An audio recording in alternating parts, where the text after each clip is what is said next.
So as you can tell from the title, I'll be talking about the NASCAR race that got me hooked onto the sport. I honestly remember much of this race like it happened yesterday, and to this day it holds a very special place in my heart. But first, I think I should be telling a bit of a backstory to this. Growing up, my grandfather always had the NASCAR race on the TV, whether it be in the garage or in the house, and he's always been a huge Earnhardt fan, whether it's Dale Sr. or Dale Jr. So with these races always on in the garage or the house, it seemed like only a matter of time before I'd finally sit down and watch a full race. That day came when I was 7 years old on February 20th, 2005. For those of you who might have put it together, that race is the 2005 Daytona 500. And starting out, there wasn't too much action for about the first 25 laps or so until there was a small crash. But the thing was for me that it wasn't the crashes that happened to be drawing me in.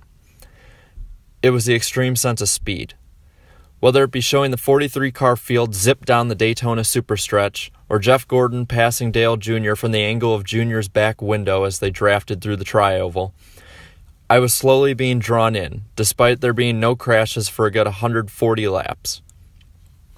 Through the middle of the race, it was quite clear that there were three guys to beat: Tony Stewart, Jeff Gordon, and Michael Waltrip. They were always up front for the duration of the first 3/4 of the race. That was until Michael Waltrip's DEI engine blew up with about 40 to go. And it seemed like from that moment on, the intensity went up another notch in the race for the closing stages. The drivers got more and more aggressive from the restart with 35 to go onward.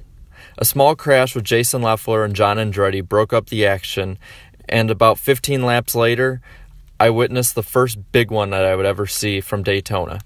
For most of the fans who've watched for a long time, you may remember this as the crash where Scott Wimmer flipped the number 22 Caterpillar car coming out of turn 4. And as this went on, the driver that I was pulling for, and have since continued to pull for until his retirement this year, Dale Earnhardt Jr., was moving his way up through the pack. Also, a wreck happened following the restart that brought out the red flag with only 11 to go, and then pulled the yellow flag out until the restart was 6 to go. At this point, all the big superstars were up front. The order was Tony Stewart in first, Jeff Gordon second, Dale Earnhardt Jr. in third, Kurt Busch in fourth, and Jimmy Johnson rounding out the top 5. And with the restart coming out, 200,000 people at Daytona were all on their feet cheering as the best of the best in the sport began duking it out for the glory of being the Daytona 500 champion. I remember going down the back stretch, the first car to pull out of line was Jeff Gordon to try and pass Stewart, only to be hung out to dry as Dale Jr. and the rest of the top runners pulled behind Tony Stewart before Dale Jr. pulled out in front of Jeff Gordon, getting his drafting help to pass Stewart. Fox at that point had the crowd mic on, and the crowd had the same reaction that I did with 4 to go when Jr. cleared the pack for the lead. But the joy was short-lived. With less than 2 laps to go, Jeff Gordon powered by Jr. on the outside and cleared him coming out of turn 2, which was quickly followed by a debris caution that would bring out a green-white checker finish. I was at the edge of my seat, pumped for the finish to come. Remember that at this point, I saw Jr. as my favorite driver, but the 7-year-old that I was also saw the Hendrick cars in first and third as the equivalent of the evil empire like in Star Wars. I'd only been a NASCAR fan for 3.5 hours of my 7-year life, but damn did it feel like everything depended on the way those last 2 laps wound out. So with 2 to go, they went back to green. Jr. and Gordon began to pull away from the pack. It was a 2-car tandem down to the super stretch.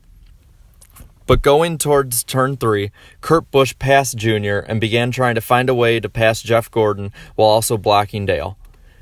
Jimmy Johnson valiantly tried passing the front trio, but had no success as they pulled away single file crossing the line, as Jimmy Johnson, Tony Stewart, and Scott Riggs all bounced off each other behind them. I finally let out a breath of relief.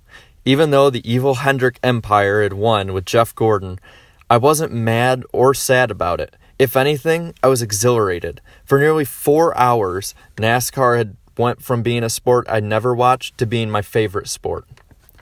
As the season would go on, I would definitely become a diehard Dale Jr. fan, as he would struggle to a 19th place points finish, missing the chase and only getting 1 win at Chicagoland. The race winner, Jeff Gordon, would get 4 wins on the season, but only finish 11th in points, the best out of those who didn't make the chase. And while Tony Stewart faded in the late stages of the 500, the same couldn't be said for his season, as he would go on to win his second championship with 5 wins. Honestly, I think this was the perfect race to introduce me to the sport. It ended with all the big stars who I needed to know about up front. It showed me all the old veterans who were retiring or nearing retirement. And it showed me the amazing racing that mid-2000s NASCAR had to offer. If you want to watch the race, I'll leave a link in the description, as well as probably a link to the finish. But enough about me. I want to hear from you.